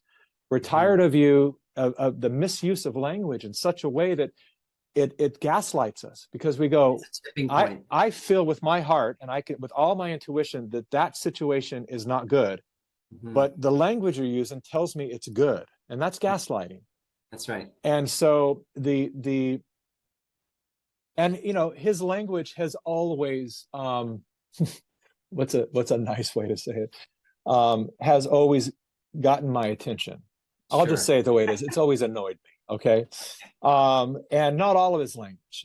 He's a very smart, wonderful person, but I've been at functions at his home where there's particular language, and it's my stuff because I'm carrying the reaction to the escaping the New Age cult. And then when I hear it being used 15 years later, or whatever it's been, 10 years later, you know, I'm like, that shit's still alive. They're still saying that. They're still doing that. They're still kidding themselves with that, you know? And so I react a little bit more to it than the normal person would, because I hear it hard. And so I would always hear this language. And I thought, I wonder if there's an opening for me to call him, go talk with him, to kind of tell him where he's headed, because I see it and I know how it's going to end, and it's not going to end well. He'll come out of it because he's a survivor. I mean, he's a strong dude and he's very, very intelligent, like I said. So he'll come out of it. But I thought, as a friend, should I offer to at least maybe help minimize the suffering? Or, you know, should I have a talk with him and say, you know, this, you know, be careful with that ideology, be careful with the way, you know, and I've wanted to do that many, many times, because I know where that language leads. And I know that if you're using that language, I know what's going on the inside. It's a buffer, and it's a deterrent, and it's a distraction from what you're really feeling. And if you could just come to grips with, look, you know, he's a sex addict. And guess what? So was I. I didn't know that until 20 years ago or whatever. I realized that's the only thing that I realized would, when something drives you so intensely that you will lie, you will cheat, and you will, and then, but after you get what you want, you feel totally different about it. That's an addiction. If somebody would have told me 20 years ago I had a sex addiction, I would have said, no, it's not. I have a very healthy, I have a lot of sex drive. It's nothing wrong with it. No, it was damaging. And I wasn't in control of it. And that's an addiction. And so he has a sex addiction, and he needs to deal with that, because it will not go away until he calls it by its name. And it will continue to hurt people that don't deserve to be hurt and that he loves. And so there's that dimension of it too. There's another dimension of this too, and he admits this online, and that is, you know, his dad, who passed away, I think it was last year, his legacy was pornography. And Aubrey's one of his first businesses was a sex toy. If anyone's heard of the Fleshlight, which is a male masturbation tool, I don't know, you know, if he was one of the inventors or what, but that was his, as far as I understand, one of his main products that he sold and made his first millions off of. And so there's a culture of demoralization that when you're in that world, bad behavior feels justified, because everyone around talks this way. Everyone around talks about women this way, you know, and we all sleep with everybody. And so it's a cultural problem. So that's another dimension of this, that I understand what my friend Aubrey is going through. But until he falls to his knees and cries the most guttural cry from the depth of his gut and reconnects with God and understands that just because what he has done has brought him some monetary success in his life, it's not his purpose, and it's not his highest path. And when he feels that so deeply that it brings him to his knees, then he'll be on the path to heal, and he's going to become an incredible, because he's very articulate, And he's the thing about Aubrey, he's incredibly curious. Like Mm. he just, that's why, he's a great, I love his podcast sometimes because he's so curious about all these things that people normally don't look at, and so that fascination, that childlike curiosity, and his strong stature and his ability to articulate what his mind is processing is, I feel, will lead him into being a really wonderful, good man that will turn his world around and probably be on the other side like I am, like I've come on the other side of stuff now, and I went through a really bad period, and I was a liar and all of that. So now I'm so anti all of that. And sometimes it takes that, to go to the other end of the spectrum, to go, I went all the way there. That's right. And I understand that it none of it paid off. I mean, temporarily it paid off, but it always comes with a retribution, with a clap back. And so he's going to get that, and he's going to, and this could happen this year, and it could happen 10 years from now. I don't know. But I do trust that because of the path he's on, I feel like in many ways we're very similar. And I think that he will come out full circle and really do some great stuff in this world. So I just ask people to be honest, be a mirror for him, learn from his mistakes, keep the conversation alive. But let's not be so shallow that we turn on people for having their own addiction, because we all have some addiction of some form. Very well said. There's such a compassionate mirror that you're holding up here. And I think that for everyone out there who's listening to this conversation, it would behoove us to remember, some of the indigenous ways of dealing with someone who has an addiction or who's fallen out of sorts. Like you said, there's this very ancient primal fear of being separated from the tribe. And you named that earlier in this conversation. And I think that's valuable here, because the defense mechanisms that can be built up in the ego, the lying, storytelling, masks, and fluffy language to kind of cover up or dissuade, this is safe and effective when it's not safe and effective. That's right. It's kind of the spiritual relationship version of that thing that everyone felt. I think very, like you said, that there's some gaslighting happening here, and this doesn't feel good, and something's off, but we're told it's okay. And I think as a tribe, as a humanity, as a species, as a collective, one thing I think we would do well to remember is the power of singing someone back to themselves, to sing the song of their true soul, so that remember who they are and come back to the fire. And there's, Ubuntu.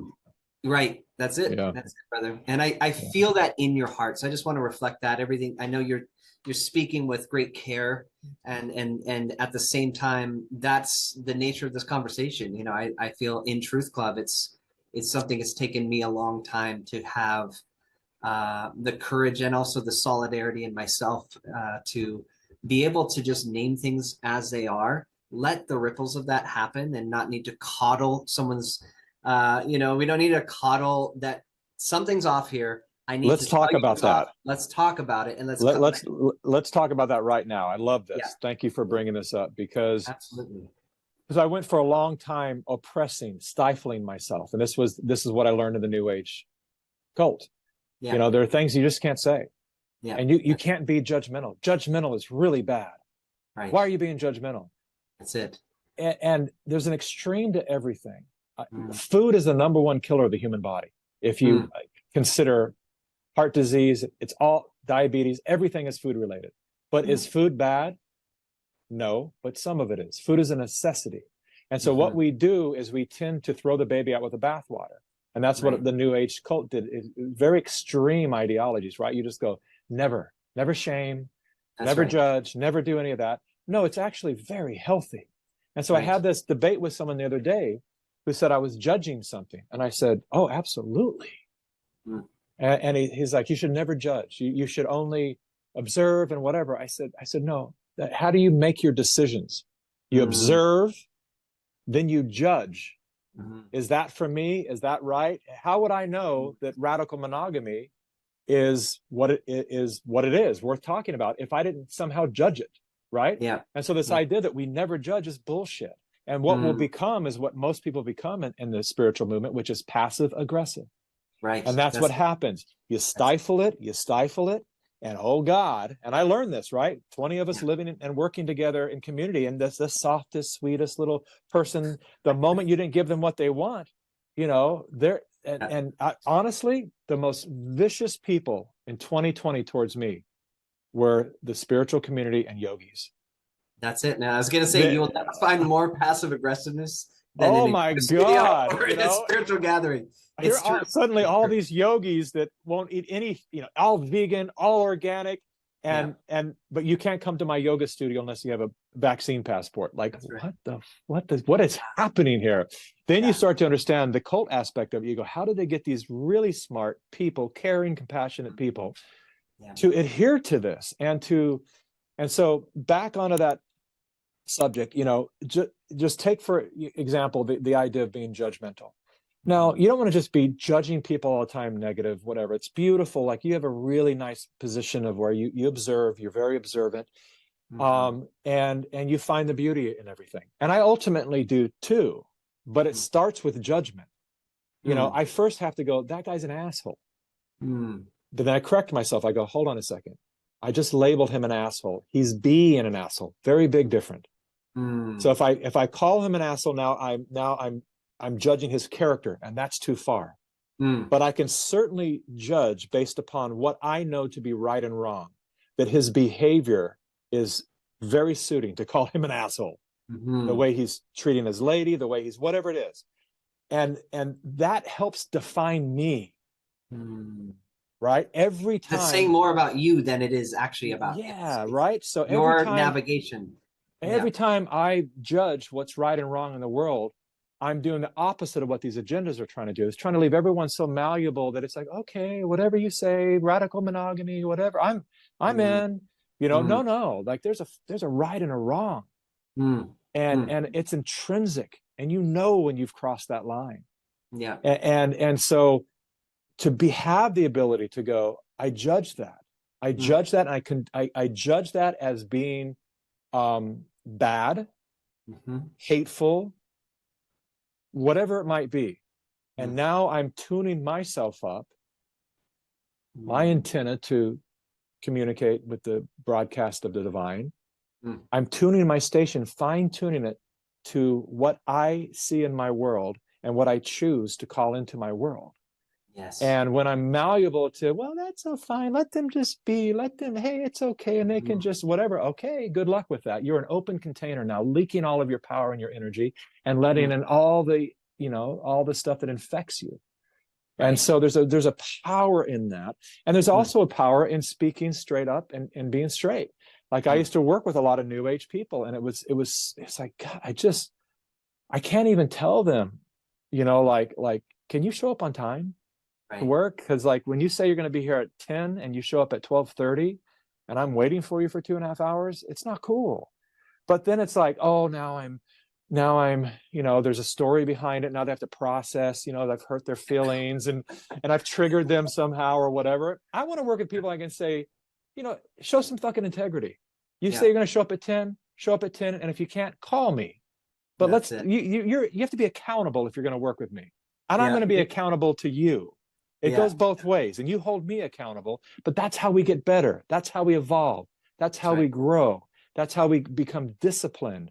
And that's how we become better fathers in the world and better husbands and better men in the world is by those definitions, those parameters that we're constantly telling God, this is what I am and what I stand for, not that.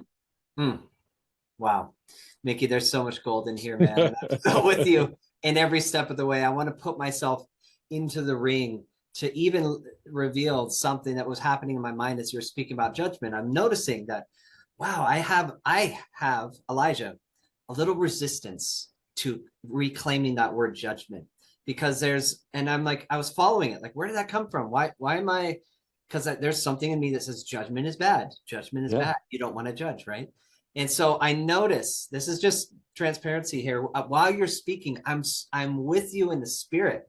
And yet at the same time, I'm noticing my ego is like, there's got to be a better word for judgment, man. Like, can we say discernment? Like, let's call it, let's call it something else to just make the spiritual new age programs like more comfortable, because and it's the same thing with, I remember when I broke through around the word authority, like 10 years ago, I noticed that I had such a resistance to authority. I don't like authority. I don't like people telling me what to do. And then I reclaimed that word and I broke it down and realized that it contains the root of author. And then, you know, you can go down to AU and that's gold. Like, we don't need to open that can, but like, to author your experience is to be an authority for yourself. And I hear and feel you reclaiming this, you might say, like the noble code of what judgment as a doorway points to, if you were to embody it. And I noticed that even though I had some resistance around, man, we should call it something else though, because and I tracked it back to a book that I read probably 20 years ago. I read a book and it had this quote that just got lodged, and I think this is maybe a bit of a mirror for how certain philosophies, paths, new age included, why it can become a bit cultish, is because we don't know where things come from or why they're in there. We just somehow, it's like an app, it gets installed and now we're a voice for it. But why? Where does it come from? How do we come to that conclusion? Oftentimes, and I'm right here with you and the best of them, where we've been through some very sticky places where we were saying it's all good and namaste, and when it wasn't all good. I had people do things to me and say things to my face, and I knew that they had just been saying horrible things about me to someone else, but then they're like, oh yes, brother, so good to see you, wow, I love your work. And it's like, you are so full of shit right now. But I too was like, you're full of shit right back. Too. Like, we're both full of shit, and not naming that something's off here. And I think that to be able to just name it, I love that you're just reclaiming the word judgment. I'm gonna have to really probably am I ready to just start reclaiming judgment? Because here's the quote. This is the seed. Judgment is the glue that holds the whole illusion together. That was the seed. And it resonates so deeply. But I think this is the thing about language, is that over time, certain words become used, hijacked, even bleached of meaning, like we were talking about before. Like you can even say like love or in this kind of way of someone not saying what we mean to say. Hey, how are you doing, bro? Yeah, I'm good. But you can feel you're not good because there's something in the tone. And that's what I listen to, and that's what I would encourage everyone to listen to.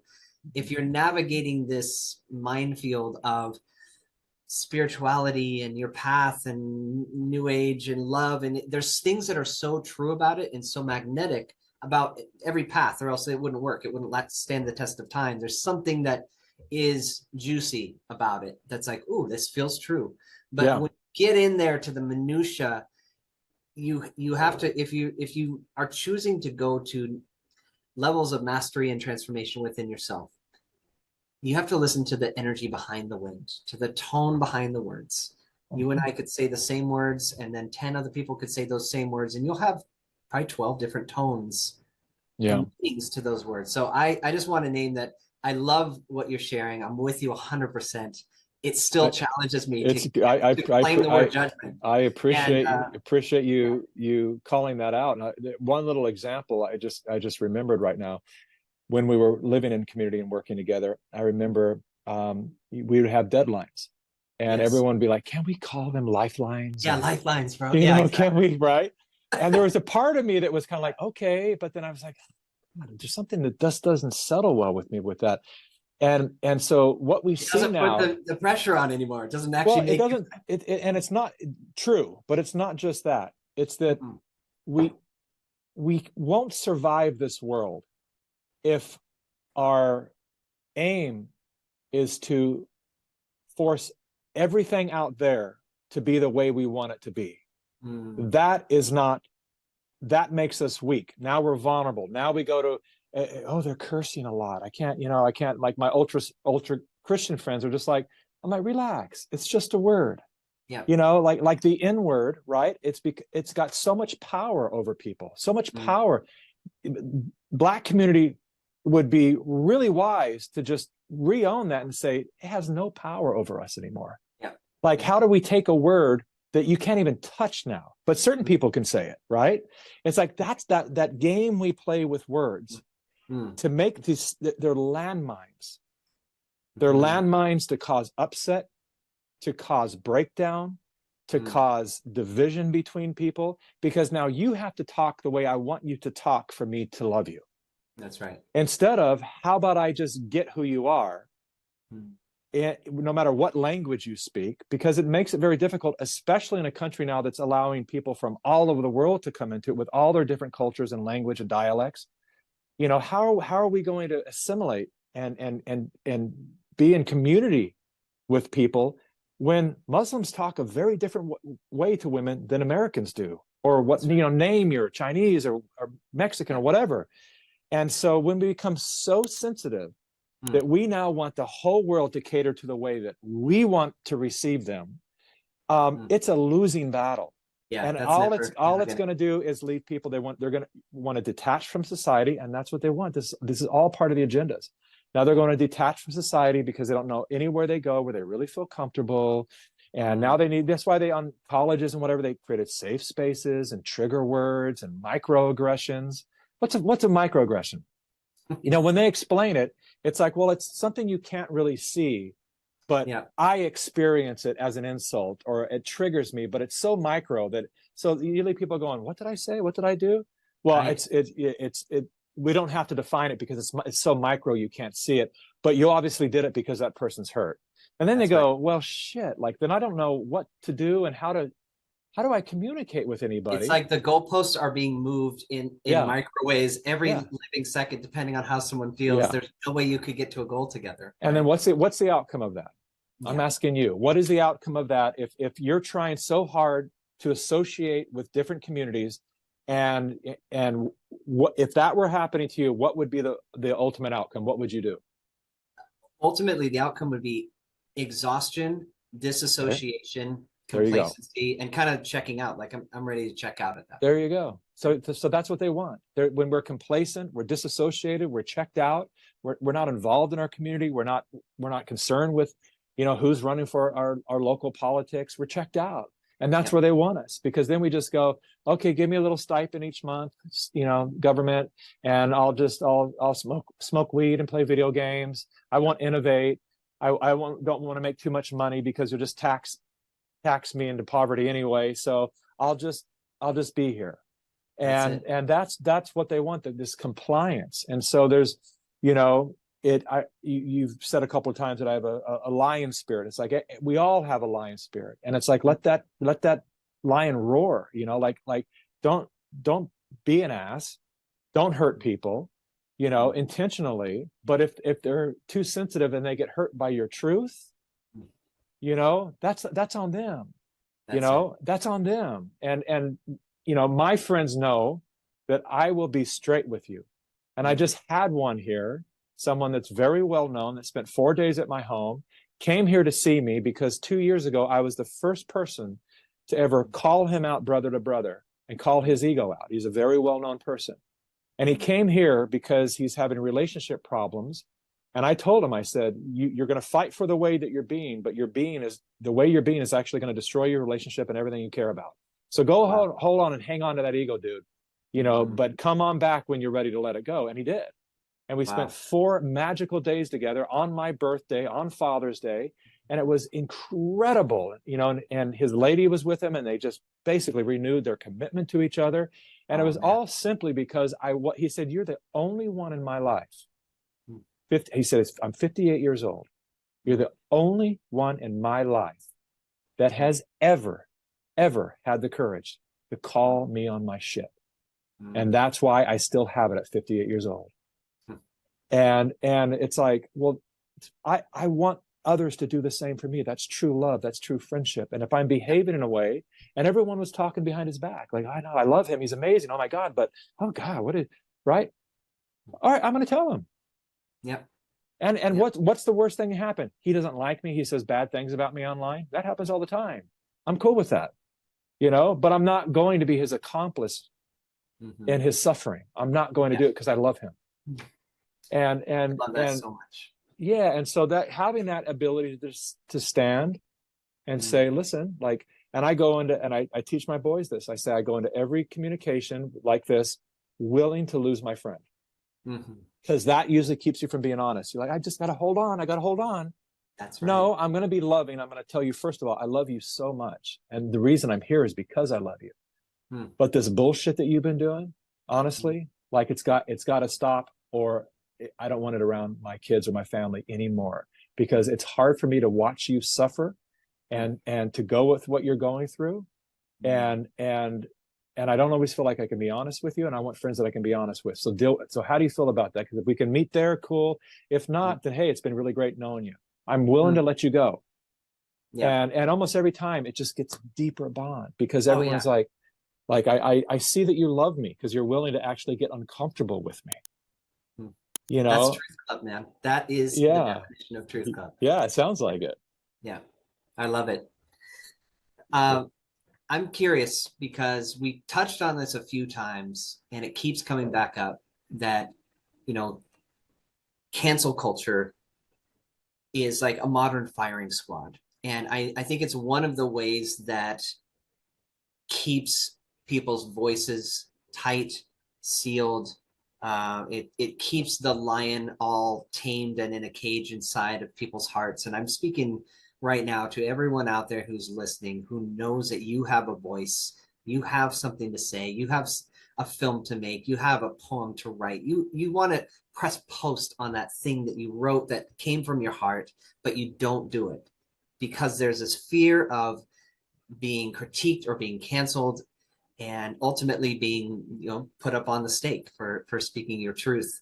And I'm just curious, Mikki, you have been through, I think, what most people would say is a hero's dose of cancel culture in your life, and I think it's obvious, like the proof is in the pudding. It's bronzed, and you've walked through those fires and come out stronger. So what are the practices, again, it could be spiritual or somatic or strategic or just in your life as a man, as a father, that keep your nervous system steady in high voltage backlash? How, what would you say to those who are just kind of quivering a little bit, ready to step in a little bit more to the game right now, but are just kind of still holding back? What would you say to them? So as we've been doing this podcast, I typically have a little notepad by me, and as things come up, I go, oh yeah, that's, let me write that down. Remember, I want to address this. And my final note on here is this. Yes, got canceled. Right. Get canceled. I'm sorry. Yeah, that look like an O. Get canceled. Get canceled. Get canceled. Okay. So this is advice. This isn't a story. This is advice. This is, yes, let's go. To everyone listening right now, sometimes the thing we're told to run away from is the thing we run towards. And so when we're set up to fear and terror, to fear this thing called cancel culture, it's actually the key to freedom. I made a short film a number of years ago. It was called The Black Door. And it was a little script that I wrote. And The Black Door went something like this. It was a kind of medieval times, and there was 3 prisoners. And they're in a dungeon. And it was the day of reckoning. And they're all talking about, like, they're giving us a choice. And that is, these different ways of dying, firing squad, hanging, or the black door. What's behind the black door? What's behind the black door? And they had all these rooms. And I hear that it's lions and they just devour you. And I hear that it's some, demons that are there, and or it's a torture chamber, and they tear you limb for limb, and they, all these things. And so then the bailiff would come in and read out a name. Carson. Yes, sir. What do you choose? I choose hanging, sir. Pick him up, drag him out. Oh, the other two are like, oh, I hear his screaming off there or whatever. And like, what are you going to do? What are you going to do? And the next one comes through. I choose a firing squad, sir. He's off here. Oh God, the last guy's waiting. And he says, I choose hanging, sir. Okay. And I say, take him away. I'm putting the rope around his neck. And he says, do you have any last requests? And he says, yes, I just need to know what's beyond the black door. And he said, freedom. And he drops the guy to his death.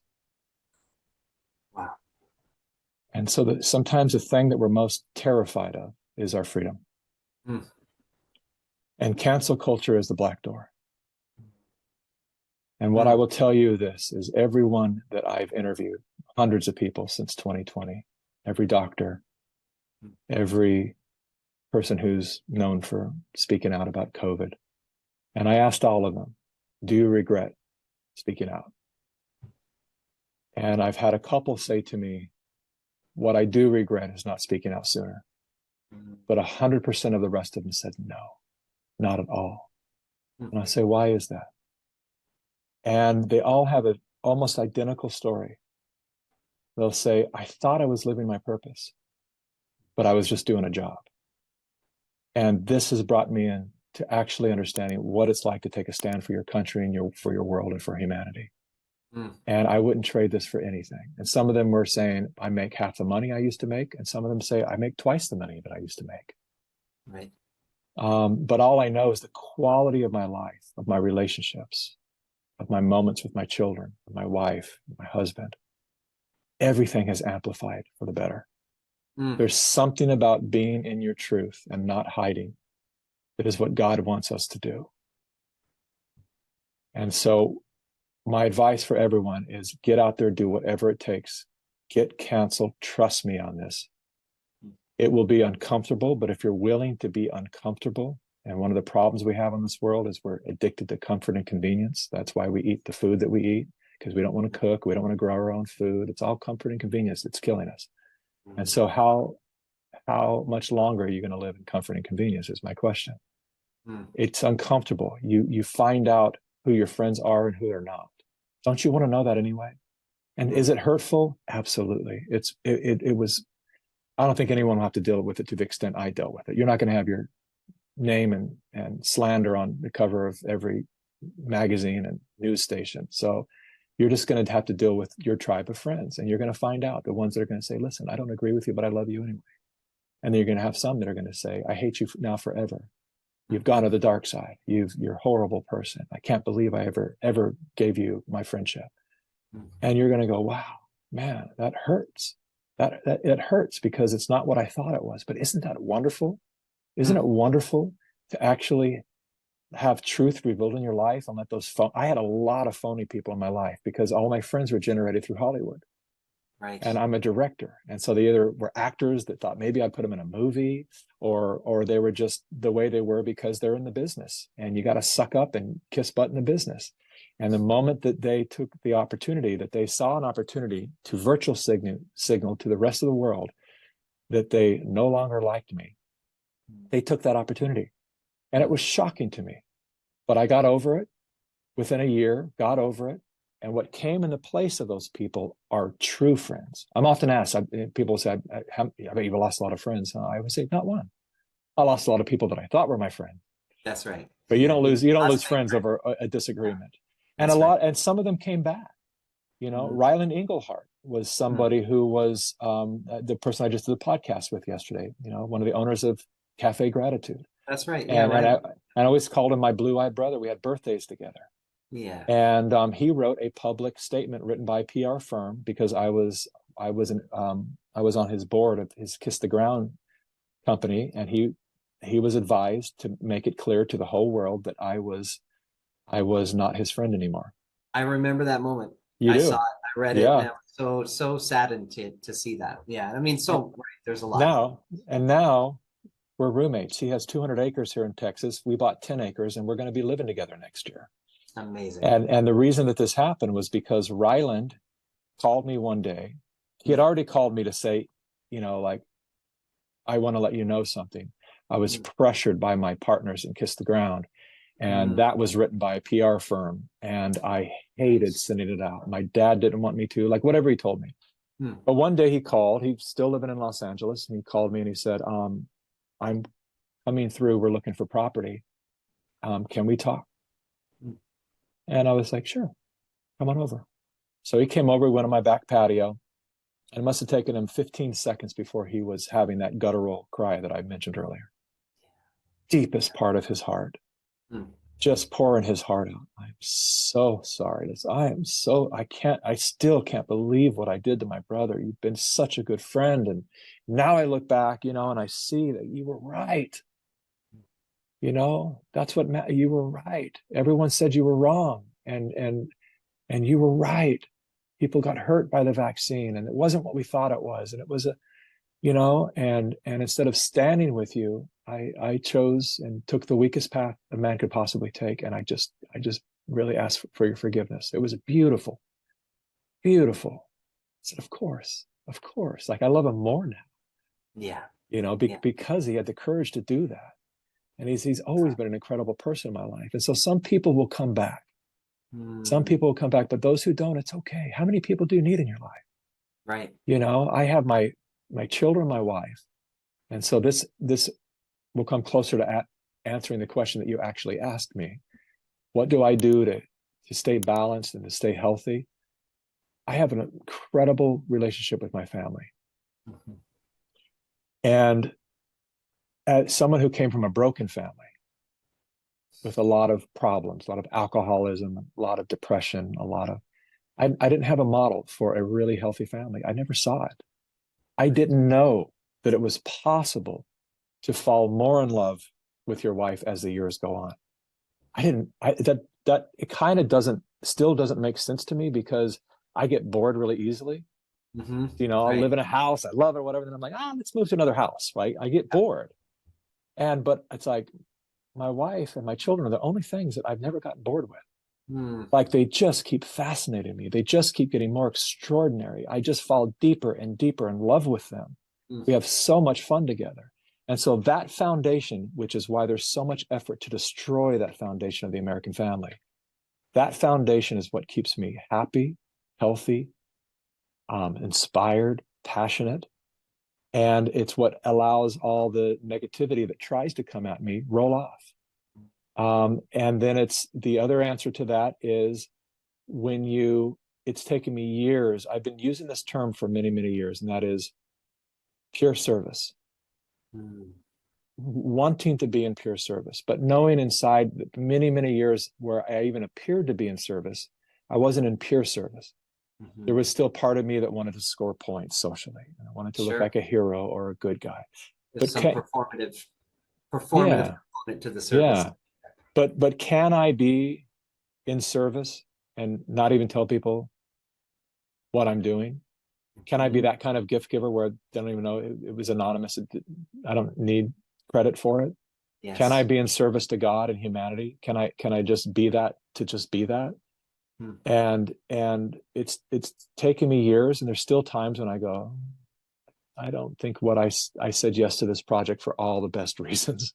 Mm-hmm. There was a lot of money involved, and money was part of the factor. Okay, there's nothing wrong with that. We need to survive. We need to feed my family. But purify that. Go back to just where it's like, is this the highest service?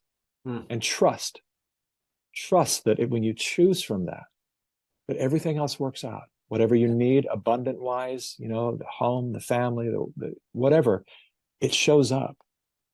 Oftentimes above and beyond what we were reaching for, of the thing that came. They're like, oh, if I do that, I'll get there. And it's like, but if I just follow this pure service, somewhat amorphous at times, but it's usually very simple, clear. Just do this next thing. It doesn't often have the tag on it. It's like finding a little piece in a used clothing. It's like, oh, there's no tag on this, but I don't know why. I just want this. It could be $1 million. It could be a penny, but it's like, it's just the right one for you. I love that you share that, brother. And I've known you for a long time now. I don't know when we met. It's probably 15 years ago now, but I've known that there's something I witness in your mirror. And I haven't spoken up. I've really loved just listening to you share, but so many things you've shared today resonate personally with my life story as well. Our family life, our things I've learned about you in this podcast. I'm so grateful for this conversation, because I feel even closer to you knowing what you've gone through, knowing some more about your roots and background, because we share a lot of similar frequencies. There's kind of a parallel codex, and so I want to thank you for mirroring again what that looks like, because there's a lot. It's like here we are talking and sharing. We're using our words and communication and tones, but there's the energetic or the the feeling behind the words that I hope and pray everyone out there is listening to and feeling, to because it really is difficult in an age where we're really relating to each other through screens right now, and most human relating, I think, in all of history has never been with such a middleman of social media, of all kinds of technologies, companies, huge corporations that are investing billions and trillions to get in between us with each other, in between us with God, in between us with our families. And so I just want to encourage everyone to, make sure you take some time, not just to read the words, not just to listen to the words of this podcast or anything else that you're listening to, and even your wife and your children, but to just drop a bit deeper. There's a presence that connects us. And I think that when we are so devoted to that same presence, there's an understanding where I just get you, bro. I just understand where you're coming from. You wouldn't have to say too many words. I'm like, yep. That's why when you named that moment quite a while ago, where we both we're still maybe 1 foot in and 1 foot out of the spiritual community, but we're also doing a lot of our own research. And I remember that conversation. It was in some hotel lobby at some conference we were at, and I remember just being like, wait, you're tracking this too? And you're like, you're tracking this too? I didn't know that. Okay, here we go. And I think over the years, it's been fun to witness the different ways that we've all expressed that, or not, but there's a presence that speaks much louder than words. And I think there's a true mastery in anchoring that presence inside of yourself, but then to be able to speak the words and create art that also reflects that and inspires that in others. Now we're like in a whole nother realm, brother. So thank you for being, in a way, excelling in your leadership, and being such an impeccable steward of what it means to be a man and a father.